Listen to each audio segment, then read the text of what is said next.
Et si tout ce que vous avez toujours voulu dépendait de quelque chose que vous n'avez jamais voulu? Gabriel a toujours tout eu, l'argent, le statut, le pouvoir. Mais lorsque son père meurt, lui laissant un héritage d'1 milliard de dollars, il découvre que sa fortune a un prix. Il doit se marier dans les 6 mois. Le problème? Il ne croit pas en l'amour. Il n'y a jamais cru. Désespéré de conserver son héritage, il fait une proposition impensable, un mariage de convenance. L'élu? Isabella, une femme ordinaire, propriétaire d'une librairie au bord de la faillite, qui n'aurait jamais imaginé qu'un contrat puisse changer sa vie. Mais ce qui n'était au départ qu'un simple accord se transforme rapidement en quelque chose de dangereux. Un baiser qui n'aurait pas dû avoir de sens, un secret enfoui dans le testament, et un choix impossible, l'amour ou la fortune. Le destin peut être manipulé. Mais qu'en est-il du cœur? Préparez-vous à une histoire intense, pleine de rebondissements et de sentiments interdits, car lorsque l'argent n'est plus le prix, qu'est-ce qui en vaut vraiment la peine? La réponse se trouve là où Gabriel s'y attendait le moins dans les yeux d'Isabella, et c'est à lui de décider avant qu'il ne soit trop tard. Gabriel ne s'attendait pas à ressentir autre chose que de l'ennui en écoutant la lecture du testament de son père. Il était vêtu d'un costume impeccable, bien qu'un peu décoiffé, et tambourinait impatiemment ses doigts contre l'accoudoir du fauteuil en cuir du bureau de l'avocat. Pour lui, ce n'est qu'une formalité avant de poursuivre sa vie de luxe, sans attache ni obligation. L'avocat, un homme d'âge mûr aux lunettes épaisses et à la posture méticuleuse, redressa les papiers avant de commencer à lire. Un silence pesant régnait dans la pièce, interrompu seulement par le son de l'horloge antique accrochée au mur. Gabriel soupira, déjà fatigué de la mise en scène. « Gabriel, conformément aux dernières volontés de ton père, la société Vass sera transférée dans son intégralité à ton nom, ainsi que tous les actifs et biens qui y sont attachés. » Il le savait déjà. Son père n'avait pas d'autres héritiers directs, mais quelque chose dans la pose de l'avocat lui fit lever les yeux au ciel. « Cependant, » continua l'homme en tournant la page du document, « il y a une condition spécifique pour que le transfert ait lieu. » Gabriel fronça les sourcils. « Une condition ?» L'avocat ajuste ses lunettes. « Oui, pour hériter de la société et de tous les biens, vous devez vous marier dans les 6 mois. » Le silence qui suivit fut assourdissant. Gabriel cligna des yeux, essayant d'assimiler les mots. Il avait du mal à entendre. « Je suis désolé, mais... » « Quoi ?» L'avocat garde son calme. « Votre père a stipulé cette clause. Si vous ne vous mariez pas dans ce délai, l'héritage sera transféré à une autre personne, comme indiqué dans les annexes du testament. » L'incrédulité se transforma en colère. Gabriel se leva brusquement, renversant sa chaise. « C'est absurde. Mon père ne peut pas me forcer à me marier. » L'avocat resta impassible. C'était sa décision. Pas de mariage, pas d'héritage. Gabriel se passa une main dans les cheveux, essayant de contenir l'irritation qui brûlait en lui. Son père avait toujours été un homme strict et contrôlant. Mais là, c'était autre chose. Une imposition ridicule, un dernier coup d'outre-tombe. « Et si je n'accepte pas ?» lance-t-il en croisant les bras. « Dans ce cas, tous les biens iront à la fondation Vass, comme le stipule la 2e clause. » Gabriel serra les dents. Il n'était pas homme à aimer les pressions. Et il ne laisserait certainement pas l'entreprise construite par son père, et qui lui revenait de droit, lui filer entre les doigts à cause d'une condition absurde. Il respire profondément, essayant de retrouver son calme. Et qui a écrit ce testament? L'avocat lui tendit un document à signer, nullement ébranlé par son accès de fureur. Votre père lui-même, de son vivant, il y a 2 ans. Il a précisé qu'il s'agissait de ses dernières volontés. Gabriel prit le papier et regarda les mots froidement imprimés. Chaque ligne lui rappelait que son destin avait déjà été tracé sans qu'il n'en ait le moindre contrôle. Mais il ne perdrait pas, il n'abandonnerait pas. S'il devait se marier pour conserver son héritage, il trouverait une solution. 6 mois, c'est le délai. Il quitte le bureau déterminé, élaborant déjà un plan. Il ne croit pas en l'amour. Il n'y a jamais cru. Mais le mariage n'était qu'un contrat. Et les contrats peuvent toujours être négociés. Isabella passa ses doigts sur les étagères de la librairie, sentant la poussière s'accumuler dans les coins des vieilles étagères en bois. Cet endroit était tout ce qui restait de sa mère, le seul lien qu'elle avait avec les histoires qui l'avaient façonné. Mais chaque jour qui passe, la réalité devient plus cruelle. Les factures sont en retard. Les fournisseurs ne livrent plus sans paiement à l'avance. La banque a donné son dernier avis avant de saisir le bien. Elle ferme les yeux un instant, essayant de trouver une solution. Mais la vérité est qu'il n'y a pas d'issue. Le son de la sonnette annonce l'entrée d'un client. Isabella leva la tête, forçant un sourire professionnel, mais son expression se ferma rapidement lorsqu'elle reconnut l'homme qui traversait la librairie. Gabriel. Son nom était synonyme de richesse et d'arrogance, souvent cité dans les magazines d'affaires et de potins. Grand, imposant, avec des yeux froids qui analysaient tout comme s'il connaissait déjà le prix de chaque chose. « Puis-je vous aider ?» demande Isabella, en croisant les bras. Gabriel sourit, comme si la réponse n'avait aucune importance. « En fait, je crois que c'est moi qui peux t'aider. » Elle arqua un sourcil, méfiante. « Que veux-tu dire par là ?» Il jeta un rapide coup d'œil dans la pièce avant de répondre. « Je sais que votre librairie est sur le point de fermer. »« Des dettes, c'est ça ?» Sa franchise l'a pris au dépourvu, et sa première réaction fut de se mettre sur la défensive. « Ce ne sont pas vos affaires. » Gabriel mit les mains dans ses poches, calmement, comme s'il s'attendait à cette réponse. Mais c'est possible. Le silence s'étire entre eux. Isabella ressentait un malaise croissant, comme si elle se trouvait devant quelqu'un qui jouait à un jeu dont elle ne connaissait pas encore l'objectif. « Que veux-tu » demanda-t-elle enfin. Il n'hésita pas. « Un mariage !» Elle cligna des yeux, certaine d'avoir mal entendu. « Qu'est-ce que tu veux ? Je dois me marier dans 6 mois, et tu as besoin d'argent. » Elle laissa échapper un rire incrédule. « Vous plaisantez, n'est-ce pas ? » ?»« Je ne plaisante pas. C'est un marché. Nous nous marions, tu obtiens l'argent dont tu as besoin, et quand tout est fini, nous reprenons notre vie. » Isabella sentit un frisson lui parcourir l'échine. « C'est de la folie. Ce n'est pas un contrat d'affaires, c'est un mariage. Sur le papier, oui, mais dans la pratique, ce n'est pas nécessaire. » Elle serre les lèvres, les pensées se bousculant dans son esprit. La proposition est absurde, et pourtant, le désespoir lui soufflait que c'était peut-être la seule chance de sauver sa librairie. « Je ne suis pas ce genre de personne, » dit-il en secouant la tête. Gabriel pencha légèrement la tête. « Quel genre de personne ? Quelqu'un qui se marie pour l'argent. » Il sourit comme s'il savait quelque chose qu'elle ignorait. « Et je ne suis pas quelqu'un qui se marie par amour. La demande en mariage est donc parfaite. Tu ne trouves pas ?» Isabella ne répondit pas.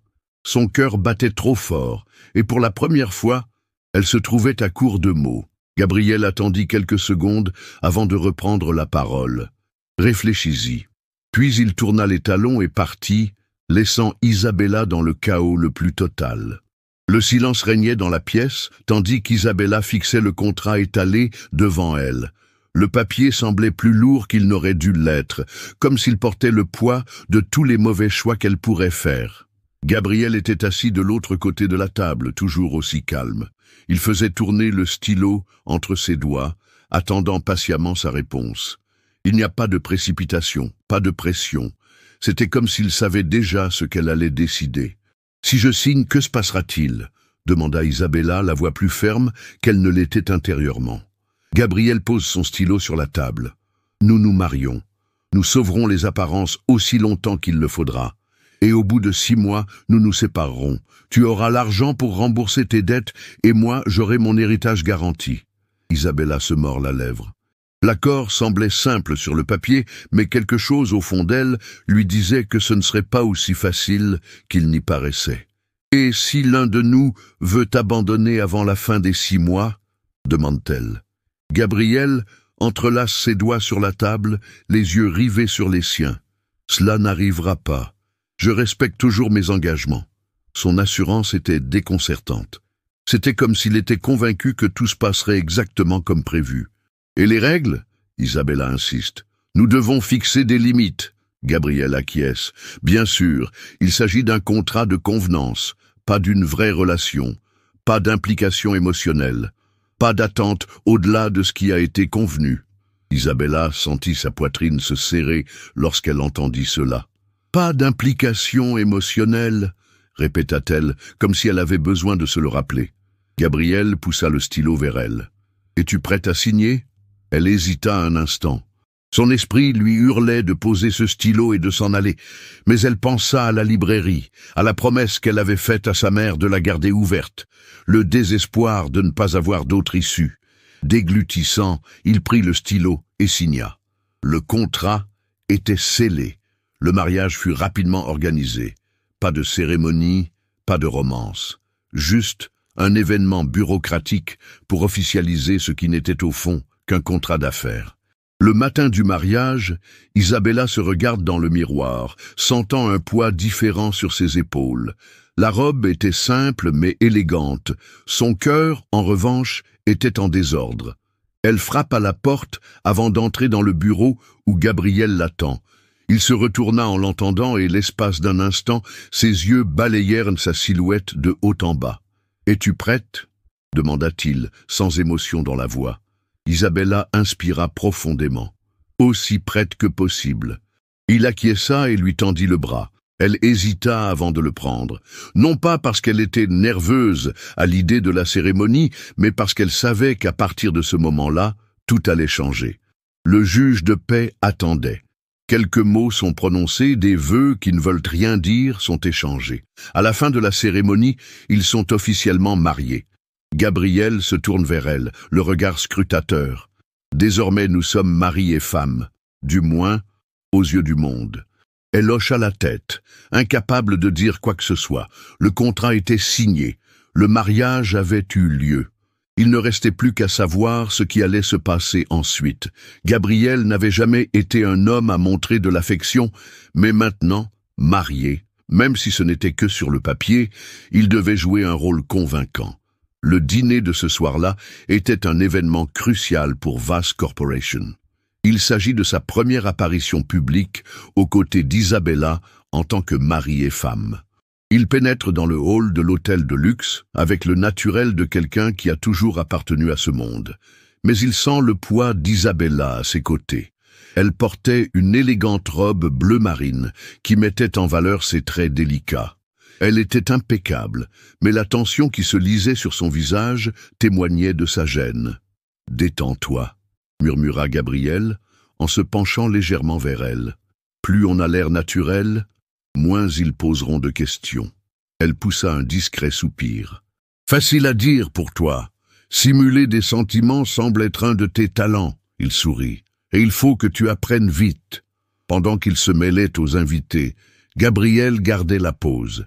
Il présenta Isabella comme sa femme avec une aisance irritante, tandis qu'elle s'efforçait de suivre.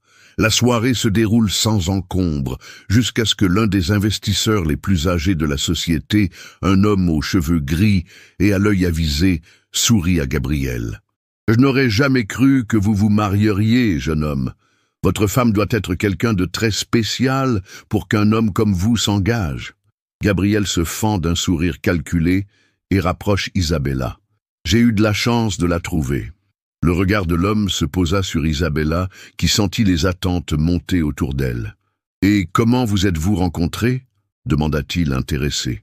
Isabella ouvrit la bouche, mais hésita. Gabriel s'en rendit compte et intervint avant que le silence ne devienne suspect. C'était une de ces rencontres improbables. Quelque chose qui ressemblait au destin, dit-il, en lui serrant légèrement la main. Ce contact prit Isabella au dépourvu. Son cœur s'emballa un instant, mais elle se reprit rapidement. « Oui, c'était inattendu », ajoute-t-elle en souriant doucement.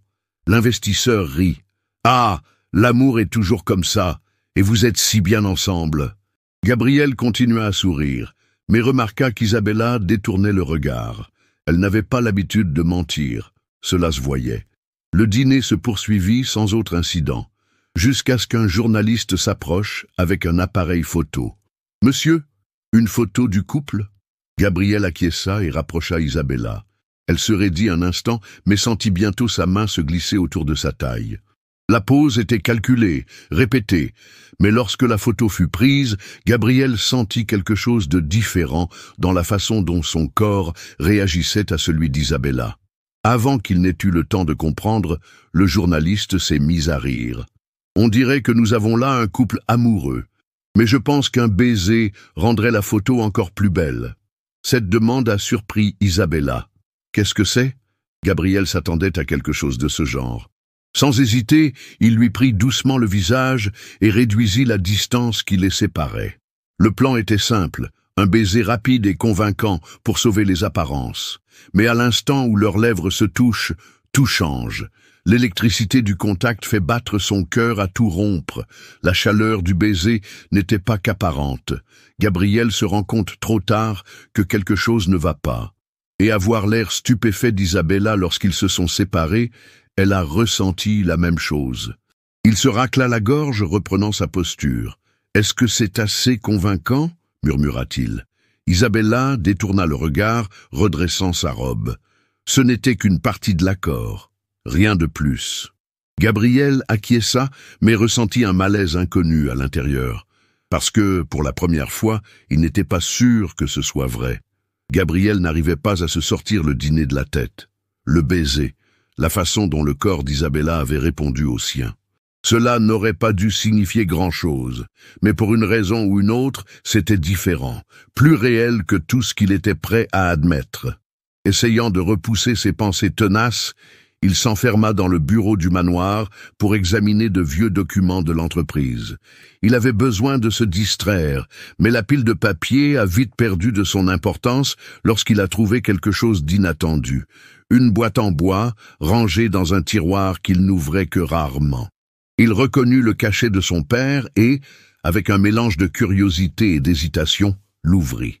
À l'intérieur, elle trouve des lettres manuscrites.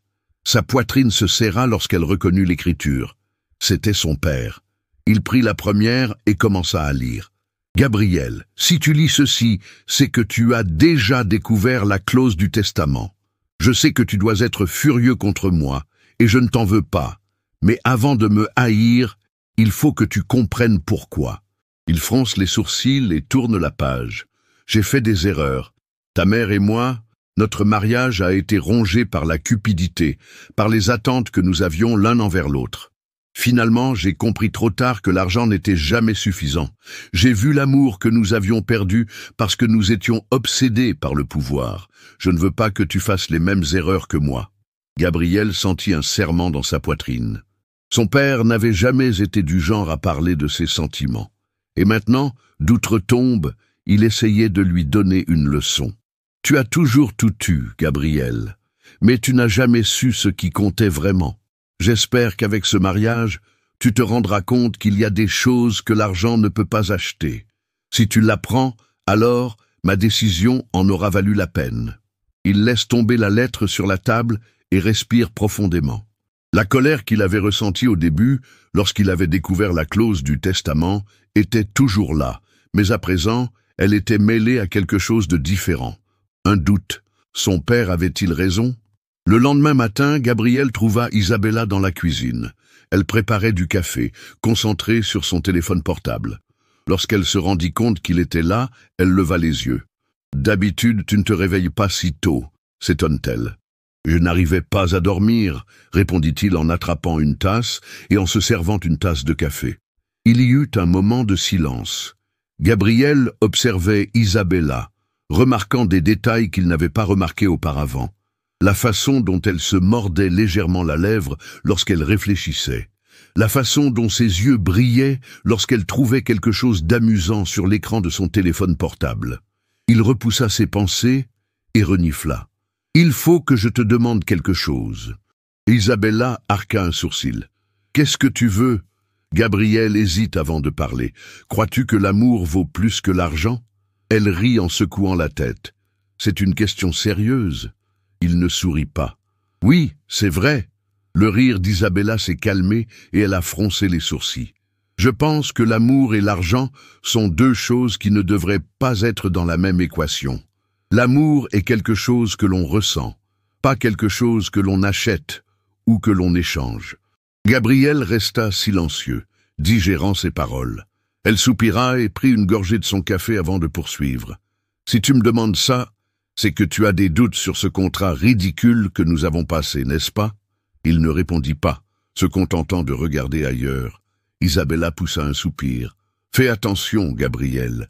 Si tu commences à te poser des questions sur ce qui compte vraiment, tu pourrais finir par découvrir que l'argent n'a jamais été le prix principal. » Il ne savait pas quoi répondre, parce que peut-être pour la première fois de sa vie, il commençait à comprendre.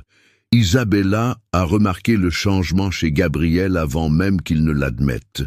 Des petits gestes, des regards plus longs que nécessaire, des silences lourds de sens.